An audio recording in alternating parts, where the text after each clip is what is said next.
Okay. Can we? Are you okay? Can we start? Yes, let's start. Okay, good afternoon, Mr. Arroja. And Hi. Good afternoon, Diego. I am Diego Torres, and I want you to help me with a survey. So I'm going to tell you the question, and you are going to answer. Okay? Okay, Diego. Okay. The first question is, how could you identify a learning problem in boys and girls in a rural school? Okay. So for this question, I think there's a specific area they limited us to. That is a rural school, not in a public school. But if you think of it in a wider sense or broader sense, you are looking at children in general. They could be in the city or they could be in a rural area. So for a rural kid like the city kid, there could be different learning problems. If you look at what is going on lately, the developmental trend that the world is going. So the rural kid has no internet access, and the city kid, the kid or the child in the city, the student in the city has internet access, has a lot of things that goes with development. So it could distract their learning. But let's focus on the rural kid. The rural kid has no these facilities. Okay, so what you think might be a problem for the rural kid that one could identify is the fact that the rural kid might have a neurological problem, like a problem of learning with the brain, excuse me to say, with the brain. So he can't assimilate or he can't absorb what he's taught at school. Okay, so that aside, that alone has a lot of areas. Okay, it has a lot of areas. Maybe it has a migraine problem, psychological problem, a tumor problem. So they can't assimilate very well with learning. Okay, that's the neurological aspect or the psychological aspect. If you talk about a general aspect also, you would also say that the rural kid might have a lot of distractions. But generally, the rural kid is not as endowed in terms of resources. They don't. They are okay. Let me say they are poor. There's poverty there. So the resources in the city you can't get it in the rural areas. So that would affect their learning. So as their counterparts in the city are using internet and all the learning facilities to learn in this day of COVID and online learning, they wouldn't have that facility to learn. So practically, that is one problem that they will face. But there are other problems also that he will face, the rural child might face, and that has to do with a psychological problem or a congenial or neurological problem. That one is inbuilt. That one has nothing to do with the development of his area or the poverty nature of the poor nature of his area. It has to do with himself. Maybe he has some problems with the brain, so he can't study well. So he has some distractions in the classroom. Then that one aside, then you could think about the general thing, which could be facilities in the rural areas where the rural kid might not get access to internet, a computer, and all of that. But in this day of development, if you go to some rural areas, they have all these facilities there, and they are trying to catch up. But I will say that what one could identify as a learning problem for boys and girls in the rural areas basically would be their intuitive problem, the problem with themselves. One, I will look at the congenial problem or the psychological problem, something like they can't assimilate well, they have a problem with the brain, problem with learning, so they don't know how to, maybe how to read, how to write, how to absorb the content of the studies very, very fast as their rural counterparts would do. Then also, that could also be because they have some diseases, some sickness like epilepsy, psychological problem like trauma and all of that. It could affect them. Then the general one, which I would give a second look at, a general one. The general one has to do with the general situation in his rural area. Okay, there's no electricity, a means of going to school. Some of the rural areas you have to cross river before you go to school. So if the river is very high, the tides are high, the kids can't cross the river to school. So it's also a learning problem. But I think the main one is the psychological, the neurological problem, or the congenital problem that could affect the boys and girls in rural areas, Diego. Okay. Let's continue with the second question, okay? The second question, yeah. Will teachers in rural areas be trained to apply inclusive education? Well, when we talk about inclusive, let me say yes. But when you talk of inclusive education, you are talking about getting all the children involved, okay, giving them equal opportunity in the classroom. So you don't say this child has a problem of learning, so I wouldn't give him this opportunity. Okay, children are reading. I wouldn't ask him to read because he can't read well. His colleagues are writing. I wouldn't give him the opportunity to write because he can't write well. Okay. Now, if you do that, you are depriving the kid of giving training him to assess education as the normal kid would assess. So here, I would say yes, teachers in the rural areas should be trained to apply inclusive education. If you don't apply inclusive education, then we'll go back to the first question, where children have problems of studying. So the children have psychological problems. He can't absorb topics very well or discussions in the classroom very well. He can't follow activity very well. So, let's leave him out. If you do that, you are not giving everybody that inclusive education. Also, you can say that because maybe the child has a special diversity, let me say cultural diversity or religious diversity or color diversity, like racism, okay? Because his color is white, his color is black, so let's leave him out.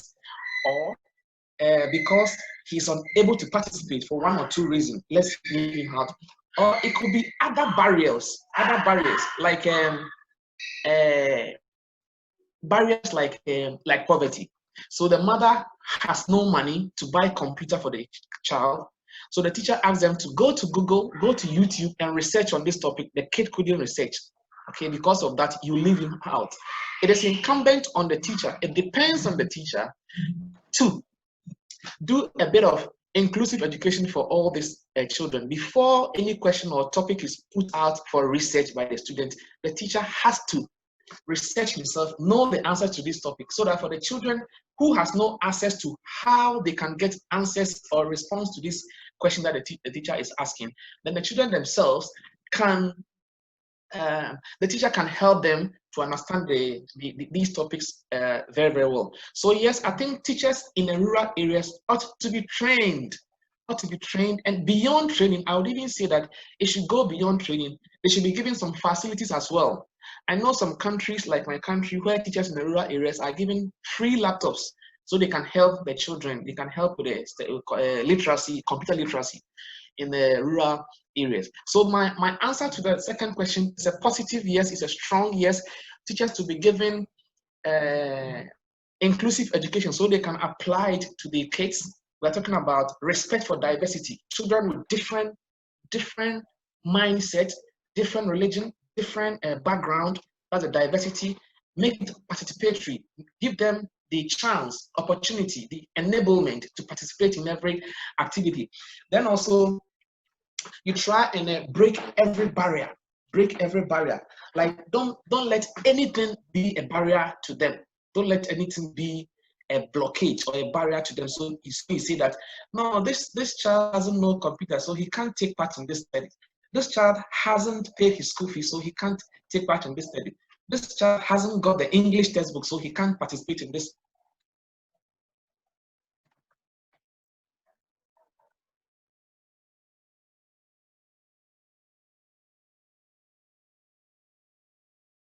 All the students, irrespective of their ability, and also removing barriers. And I think if the teacher does these three basic things, there could be more. But if a teacher does these three basic things, I think he would be very, very successful in applying diversity in the classroom, albeit in the rural areas. Diego? Okay, thank you for that. Number 3, what will be the challenge for the education ministry? Not to group so many students in one classroom? Okay, so the other way around, if we should turn the question the other way around, if the education ministry decide not to put many students or group many students in one classroom, what will be the problem for the education ministry? Okay, so you realize that in most rural schools, you have a lot of students in class. Where you go to public schools, you go to schools in the city, you have in the private schools in the city, maybe you have 15 students in one class, at most 20 students in one class. But if you go to the rural areas, you have a lot of students there in one class where they are willing to educate, to go to school. You have a lot of students in one class. The reason to this example, sometimes the government and the Ministry of Education of that area has no money to provide facilities for learning, more classrooms, more tables and chairs, more learning and teaching aids for learning. So when it happens that way, it becomes very difficult for the education ministry to expand facilities for learning. That is the problem that education ministries would face trying to group students in one classroom. If they don't do that, they would deny many students from coming to the classroom to learn or from acquiring education. What do I mean? If the education ministry in your area or your province says that, look, there's children who are willing to go to school in our locality or in our rural area are many. We don't have many classrooms, so we are only going to take only 20 students. The rest you can go to hell. We don't care about your education because we don't have facilities. That way, it will be a problem for the education ministry. Why? Because you would cut many people off, you would deprive many people of their basic right, which is education, giving them very simple education, okay, which is supposed to be a basic right or an inalienable right, a right which should be given to them at all costs. Okay, they ought to be educated. So, irrespective of the area where you have students, irrespective of the number of students, whether you have 40 or 50, the education ministry in that locality should try as much as possible and find means of accommodating all the students in the class. So every student, every child would have access to basic education. That way you wouldn't deprive anybody. But let me say again that they will still face challenges there, because if you put many people there, teaching and learning will be disrupted. Okay, because there are too many in the class, the teacher would have to overwork. If the teacher overworks, then that means you are kind of taking a lot from the teacher. So in the end, you give very little. Good. If you don't do that also, and you have the class, you put only 20 students or only 10 students for quality education, you are denying the others, or you are depriving them of a basic education. So yes, I think for the education ministry, if they refuse to group students in so many classrooms, this is a challenge that they would face. This is a challenge that they would face if they refuse to do that. Although if they do that, it's still a problem to education, the quality education. But if they don't do that, it will worsen the situation. Diego.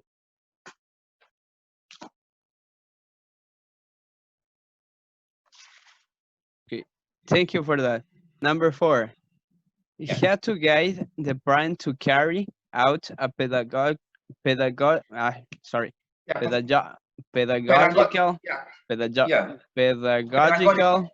Yeah. Okay, I repeat the question.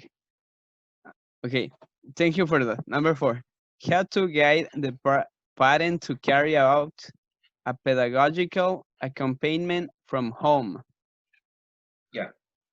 So this is a very technical one. It's a very tricky one. When you talk of a pedagogical approach to learning, it's about how the student learn and how the learning influences their environment, their social environment, their political environment, and the psychological environment. Okay, so basically, it is about the way of learning, the practice of teaching and learning, and how it affects or influences the socio-political, socio-psychological development of the learners. But here, the question is specifically on the parents. So it's that simple. We transfer what the teacher would do at school to what the parents should do at home to help or to augment what the teacher has already done in school.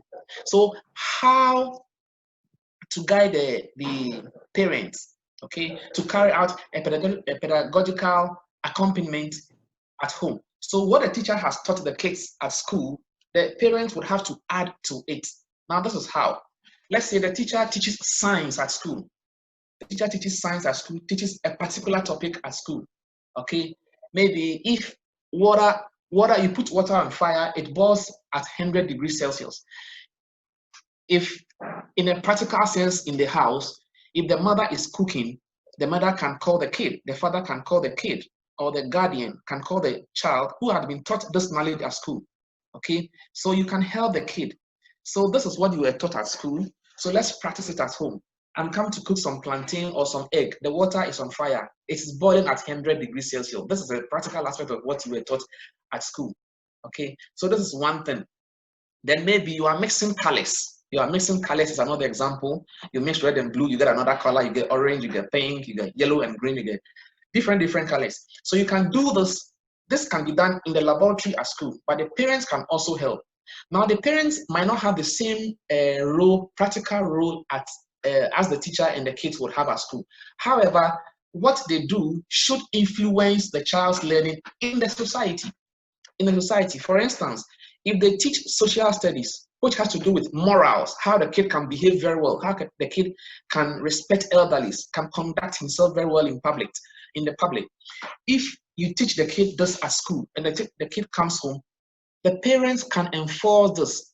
Be of good behavior, be neat, respect the parents, be helpful to others, respect your not elderly person alone, but respect your children as well. Don't disregard them and all of that. So this would influence their psychological makeup, the way they think about their social environment, persons, animal, and the structures in their environment, the way they think. Okay, another example, if you talk about, they teach, let's say, pollution in school, and they talk about environmental pollution or water pollution. Okay, so the kid will learn not to put garbage in the river. The kid will learn not to throw garbage around. The parents should enforce this at school. So if there's a garbage and the kid should throw away, the parents should teach the kids the correct disposal of the garbage. Okay, don't throw it in the river, don't throw it on the street.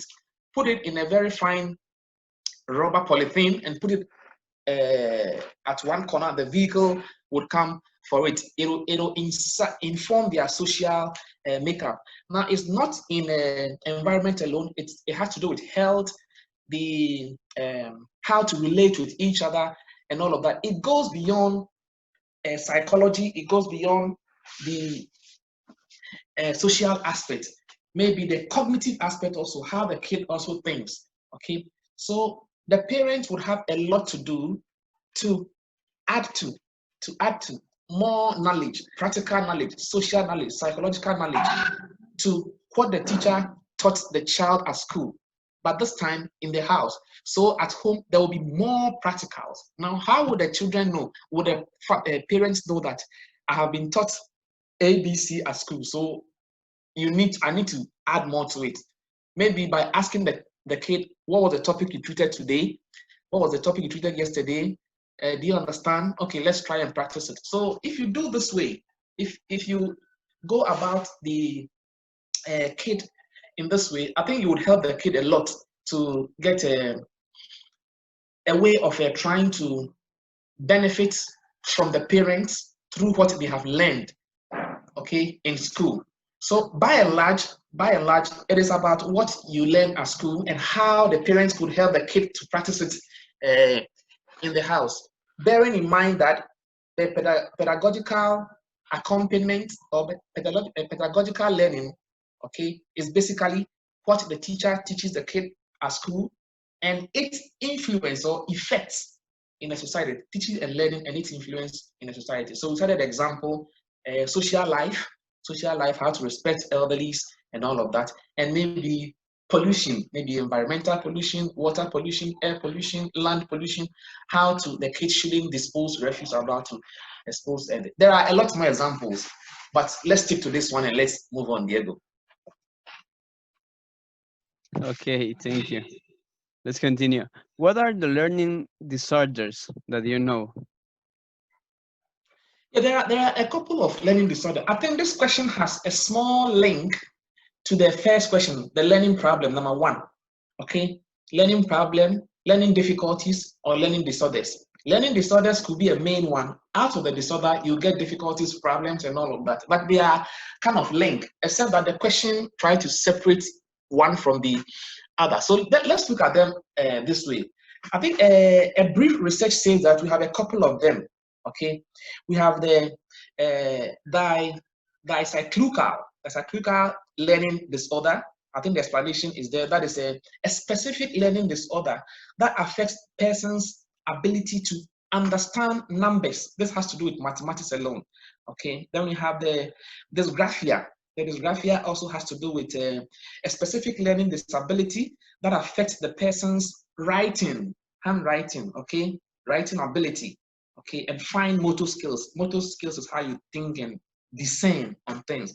Then dyslexia, the dyslexia learning disability also has to do with a special learning disability that affects reading and related language issues. So the third one, for instance, if let's say I read something now, Diego, I'll forget it the next moment, okay? Or if you tell me something now, Diego, I'll forget it. So we are speaking now, I say, okay, what did I tell you? Oh, I've forgotten. Oh, but what did you write in your book? Oh, I've forgotten, unless I open the book. So these are learning disorders, but these are purely psychological or cognitive. That has a link with the brain. It has a link with the brain, okay? Normally, it is because the child has a brain tumor, the child has something like a migraine, psychological problem, say, maybe trauma, the problem with the nervous system as a backbone. Yeah, okay, the scientists know that very well. Or they have epilepsy or stroke. If the child has any of these problems, it will affect his learning ability. Okay, it will create learning disability or learning disorder, as the question says, in his learning process in school. That is why in many schools or in many countries, a child has a learning disorder, but we don't put him at home. We still get a special school for them or a special teacher for them. So in my country, for instance, we have a special school for these kids. And elsewhere, they have special teachers who are trained to handle children like this. Okay, so yes, there are learning disorders or learning disabilities among children, but it depends on how the state, the country, the city, the government also help the kids to learn. So there are a couple of them, as I mentioned, and it depends on how the teacher, the school, the parents all help these kids to come out of it. These are the psychological ones. There are others also that has nothing to do with psychology. Interesting, Diego. The kid is disrupted by mobile phone, computer, surrounding environment. Okay, the kid is distracted by surrounding environment. So if you go to some school, children are not allowed to bring mobile phone to school. Okay, because if they do, it will disrupt their learning. They would concentrate so much on Netflix, the latest music, the latest sport, the latest movie artist, and all of that, the movie actor and all of that. So it's a two-way affair. But I think if we stick to the cognitive one that has to do with the psychological, I think that would be an appropriate answer, Diego. Okay, that was awesome. Okay, let's continue. What actions should the teacher take when she or he detects a child who rotates the letters? Okay, so it is the same learning disorder. Okay, you realize that we said one of the learning disabilities has to do with writing. So the kid should write maybe A and he goes to turn it upside down, or he should write maybe 4, the figure 4, the number 4, then he turns it upside down. So it becomes a problem. I said earlier that you need special teachers to handle the special kids. I know there are some schools, they don't allow that because the education system in that country doesn't allow that. Look, let's separate this kid from the other. No, they don't allow that. But elsewhere, because of giving special attention to the kid, you separate them and give them a special attention. One teacher, two teachers who would help them. Okay, so that's the situation. There are issues of this nature in the class, and it becomes very, very difficult. You say a child should write maybe come, C-O-M-E, and they turn the letters upside down, they turn the words upside down because of their thinking ability. I'm sorry, and it becomes very difficult. So I think here there are many education systems in every country that they use to solve this problem, and of course there has been books, scholarly articles by great individuals who know the education field very well, and they've written solutions to this. But I think if a child suffering from this defect or disability is given a special teacher to attend to, I think it will help him very, very much. Okay, now that's one thing. A personal teacher to attend to the child would be of great help to him. Then another thing, thankfully, technology is doing very well for us. There are sites on the internet where you could get how some of these children can be helped in their bid to catch up with their, let me put it in quotes, normal colleague, normal friends who can learn without any problem.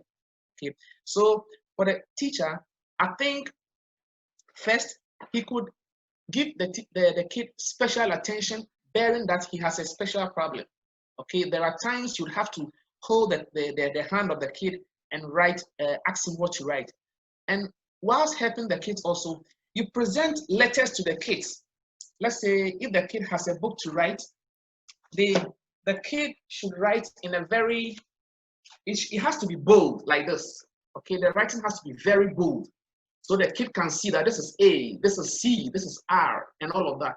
If the writings are very small, then the kid has a problem seeing and writing the correct thing that the teacher expects him or her to write. So the teacher, yes, a lot behoves on him. Some of these teachers are also trained. I know a few of them who have trained themselves because they have interest in helping such children. Others also are sponsored to acquire this knowledge. The state sponsors them, the municipal assembly or the provincial education sponsors them to learn this act to help children. So yes, I think the teacher has to attend to the kids in a special sense, but the teacher should get help from the education institute or the authorities of the school. Diego? Okay, Roger, thank you. How will the teacher apply her knowledge to a student with a hearing problem? Okay, so there are still, thanks to technology, there is a hearing aid. There is hearing aid that many people use. Like you have a earpiece in your ears. You have people with hearing difficulty.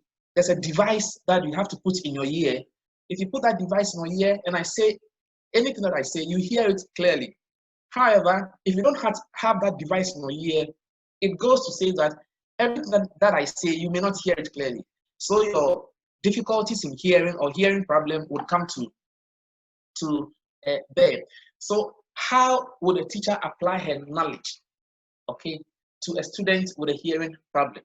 So the teacher, we are thinking that this is a teacher who has gone through the mill to learn about how children with various problems can be helped in the class. So it's a simple task of using one. Maybe there are a lot of ways a teacher can help a child or a student with this problem. So she could use the best one, or she could use all, given the situation. There are some children, I said earlier, in some schools, children with problems are separated from the others. If the madam or the teacher or the mistress finds herself in a school where all the students are in the same class, then the madam would have to talk to the parents to get the child a hearing aid, a device that can help the kid so the kid can hear, because it costs. So the teacher can't spend money on that. Maybe the school can't spend money on that. So the parents should buy one. If the parents are able to meet that needs, then the next step is that the teacher should attend to the kids in a special manner, because they are all in the classroom. So if you give them, let's say, a grammar topic or a mathematics topic, let's say addition, simple mathematics topics, addition, whilst you explain it holistically to the children, you would expect that the child with a hearing problem would understand, because he or she has his or her hearing aid on. However, after the class, you need to go to him and speak to him separately and specially because he's a special kid.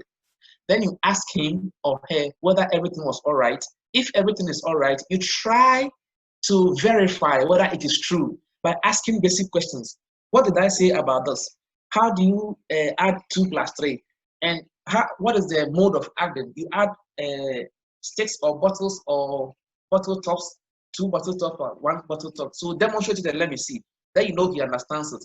If no, then you have to sit by him, take him through the process again. That is one. In another breath, you have a situation where the children are attended to separately. So the normal class will go on. Then after, the teacher would prepare a different lesson for such a kid and help him separately so there's no disruption. I think when it happens that way, the child is able to assimilate more, absorb more of what the teacher is saying. So the teacher or the madam, the mistress, can help the kid with a hearing problem in this manner. Let me be quick to add that in some countries, as example, Germany, what they do is that there are homeschools for some of these kids. So children with these problems, they don't go to school, they are at home and the teachers come there to teach. So they have all the facilities in the house. Okay, they have the site where they can go and access it, the internet site and everything, where the kid can learn. The kid can learn how to hear, how to listen. So first, a video is played, a demonstration is done, the kid sees it, and the teacher takes the kids through the steps one after the other. So I think that one also helps. So the teacher can use any of these means, depending on the ability of the child. Diego. Okay, let's continue. Okay, let's go. So, are educational institutions in rural areas implemented to provide an inclusive approach with psychical disabilities? What do you think? Yes, I think it's yes. For the inclusive approach to learning, I think we touched on it in the question 2, if my memory serves me right. And the educational institutions in the rural areas implemented to provide an inclusive approach with physical disabilities. I think it's yes and no. It's yes and no, because sometimes if somebody has a physical disability, okay, some of the disability can be very serious one, so serious that the affected individual can't do some activities, okay. And you also know that some of the activities in the classroom are very vigorous, very active, okay. Maybe the kids have to jump, they have to clap, they have to shake their body. Somebody with disability can't do this. So when the activities in the class demands that all the children should be jumping about, should be clapping, should be shouting, should be singing, and the child has a specific ability with the voice, with the arm, with the leg, has to work with clutches and all of that, the kid can't implement, the kid can't take part. So to this extent, the rural school or the rural educational institution can't implement this. However, if the kid has only a disability with, let's say, the leg, one leg, he limps when he's walking, he limps, and you are doing a speaking activity in class, or singing, or maybe dancing or clapping, using your hands to do some activity, okay, the kid designing some or drawing, the kid can take part. The kid can take part in this activity. So by and large, I think the answer is a big yes to some extent and a big no to some extent. I wouldn't say yes holistically or no holistically. If I said yes holistically, there will be a problem with my answer, because some of the children might be heavily disabled, so they can't do certain things. Some of them might be assisted to walk, and if such a student is being asked to jump, it will be a problem. And some of them might be heavily disabled, they can't hear. So if the teacher asks them to listen to me and do what I say, that the kids can't follow this instruction, this basic instruction. Okay? So it's a yes where the kids can participate, although he's disabled, and it's a no where the kid cannot participate because of his disability. Diego. Okay. So Why is intrafamily violence correlated with low academic performance? Yeah, performance. Yeah, I think this one Performance. also it's a straightforward issue. It has been the case somewhere. It has been the case in certain places. We've had violence of all nature, truncating education or not allowing education to go on as it should. Okay, so here we are. For example, if there's an intra-family, okay, now intra-family, for the sake of our viewers or listeners, is a problem within the family, a problem within the family. So let's say mother and father are fighting, okay, wife and husband are fighting, the effects on the child, on the child's education, okay, it has a correlation, to the child's academic performance. Now, let me cite a very interesting example. So, a child went to school very late. The teacher asked him, "Why did you come to school late?" He said, "My parents were fighting. My mother used my shoe to beat my father. So, I had no shoe to wear to school." Okay, so I had to wait for my mother to finish using the shoe before I can put on the shoe to school. So, for that reason, I came to school late. The kid got to school late. By the time he got to school, the first lesson is gone. 7 to 8, they finish. So he will lose the knowledge there. Okay. So this way, his academic performance will be badly affected. It goes beyond father and mother. At times, their siblings, if they are fighting, it would also affect them. Maybe the little brother helps the little sister to do the homework every day. So if they tend to fight, the little brother can't get the big brother to help him do his homework again. So it will affect his performance as well. One more thing is that if, and economically, if the parents are fighting, they don't know who to take care of the kid. So who to pay the kids' school fees, who to provide the kids money for the books, money for transportation, money for feeding for the kid. And if the children are not feeding well, they can't learn well. And it will affect the academic performances. It goes on and on and on and on into the realms of technology. Maybe the mother has to provide technological devices in the house to help the kids to learn. And if the kid is not learning very well, the kid is not having a computer at home, a mobile phone, basic things to learn in the house, learning aids to learn, whiteboard, and all of that, because the parents are fighting, so nobody wants to invest money into the child's education. Okay, so the kid is left on his own. He's so young, he can't. He can't fend for himself, buy things for himself.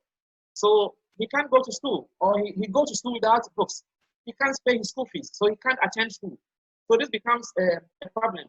There are some areas which is very worrying, I must say here, very, very worrying. We have examples somewhere, elsewhere, in some schools, in some homes, where the children involved are elderly, 15 years, 16 years, they are adolescents. Okay, so they are exposed to all manner of dangers. So if the parents are fighting, example, and they can't provide for the kid knows that, look, I have to go to school. I'm in my final year. I'm completing my school, so I need to write my exam. So I need this book. I need this money to do research on the Wi-Fi, on the internet. I don't have it. Okay, my parents are not providing. So I would go to somebody else to provide it for me. Now he goes to the next person, the boyfriend, another man, okay, unscrupulous person. The fellow provides the monetary assistance for the student and takes advantage of her, sexually, okay, especially with the women. So that is how bad it becomes. Any which way, if the parents, the mother and father are fighting, the uncle and the cousin are fighting, and these two protagonists or antagonists have a bearing, they support the child's education because they are fighting.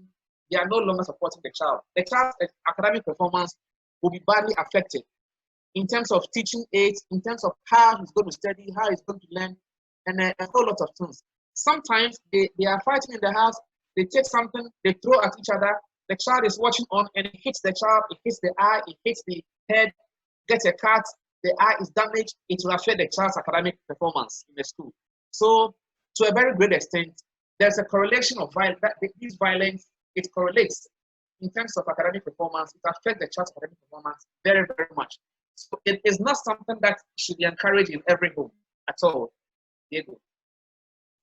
Okay, but about if we talk about the neurological consequence Yes. about learning, what problems do we have there, or what problems being learning is going to be the neurological consequences about the learning part.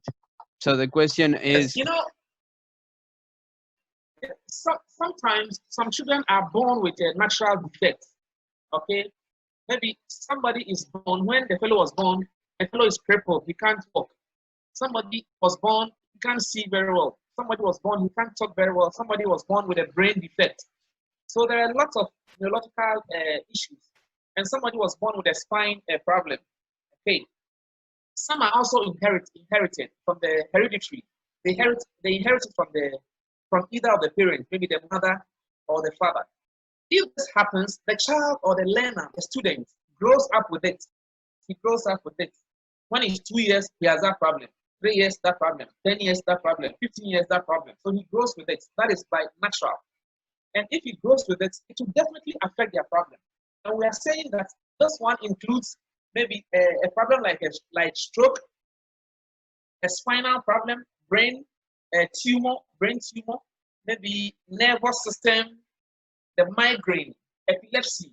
Okay, it's not a sound situation. You can't concentrate on your studies if you have any of these neurological problems or neurological consequences. However, there are others also that have all these problems, but they are able to cope up. They are able to learn. In my country, there are special ones. They have these problems, but they are learning very well to the higher level. Some of them are lecturing at the university with this problem. You didn't believe it. Okay, so that's how far we've come. There is hereditary, and there is by birth, natural. There are some also. It is not by hereditary. It's not by birth. It's by accident. It's by accident. Okay, if you fall from a great height, if you are playing soccer and you hit your head against the goalpost, or you fall badly, it will affect your neurological makeup of your structure. Okay, and it will give you that consequence. It will give you a neurological problem. Okay, so one, it's about birth, it's about hereditary, or it's about accidental. Any which way, it has a potential to affect your learning ability, unless you are given a special attention. In many instances, even though you are given a special attention, still you have a bit of that problem manifesting in the way you do your things. So it is not a very good thing, and you wouldn't wish anybody have it. However, for those unfortunate ones, I'm sorry, who have it, we pray that things get better for them. Diego. okay, that was good. That was good. That's a full good information. Okay. Yeah. I thank you a lot for this survey. Thank you very much. And you do it great. And that's all. Yeah. Thank you so much. So I'm always there for you, friends forever. Go and do the editing where I did not speak well. You try and check it out. Okay.